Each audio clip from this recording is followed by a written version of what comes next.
Hey guys, Brendan from TaT here. Welcome into 2025. I hope you had a little bit of a break, or at least if you worked through the period, it was very fruitful for you in that busy period.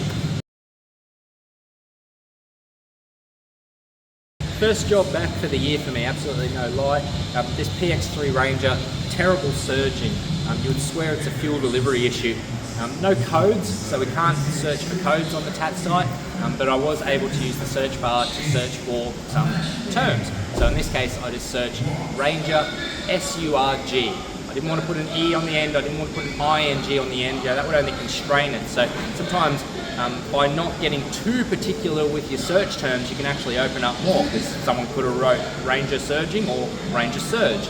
I got both of them, went through them all, plenty of different things on the site that cause a Ranger to surge. I would have swore it's a fuel delivery issue.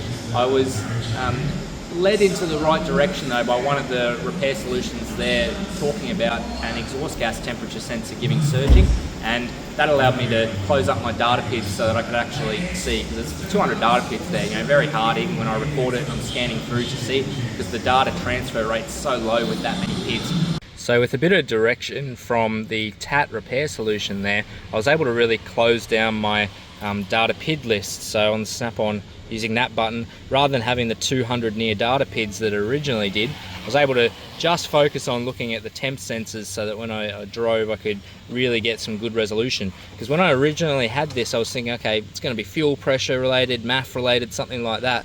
But with those 200 data PIDs there, you didn't get to see any erraticness because the refresh rate was so low. So now that we've got good refresh rate, I mean, commanded EGR I don't care about, but this is me driving along nicely, and that temp sensor for the exhaust gas recirculation is actually reading good. As soon as you get on higher load, that was shooting up, and you can see here it's recorded, it would have gone over 1,000 degrees, but that's just the maximum it read. So immediately when I got on the throttle, the EGR temps shot up well over 600 degrees, up into the 900s, just an impossible number, it's not real. Get off the throttle and get back to like a quarter throttle cruise and it's fine. It's only when you get over half throttle or 3/4 throttle and you really start to give it to it, it gives real fuel starvation symptoms. But the thing that got me to this point, the TaT Repair solution, and I'm so glad that I found that, because I wouldn't have believed that an EGR temp sensor could cause the symptoms it was getting.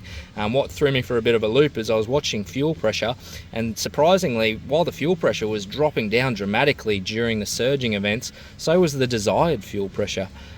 So I was kind of thinking to myself, okay, this has got to be a load input type thing, but the MAF was also dropping down at about the same time. So I'm thinking, wait a second, if fuel pressure's dropping down, MAF's dropping down at the same time, and this is why it's getting a poor command from the temp sensor here. So repair solution got me into the right area here. Would have been very difficult, because without narrowing down my data PIDs using that selection button, I just wouldn't have got the resolution. So first job back, this has already saved me a bunch of time getting me into the right direction with this one. Make sure you're using that search function. If you are a TaT member, welcome back to 2025, and I'm sure you'll get a lot of value from it. If you haven't used the TaT site before, honestly, with the complexity that we're getting in these cars, it's becoming invaluable to have a great database there. It may not even get you to the fix, but it gets you into looking into the right things, the common things to look at, and lead you down that diagnostic path, which allowed me to finish off this myself by going and actually looking at the exhaust temps. So wishing you all a great 2025, and I'm sure I'll see you around at some of the trade shows and training events.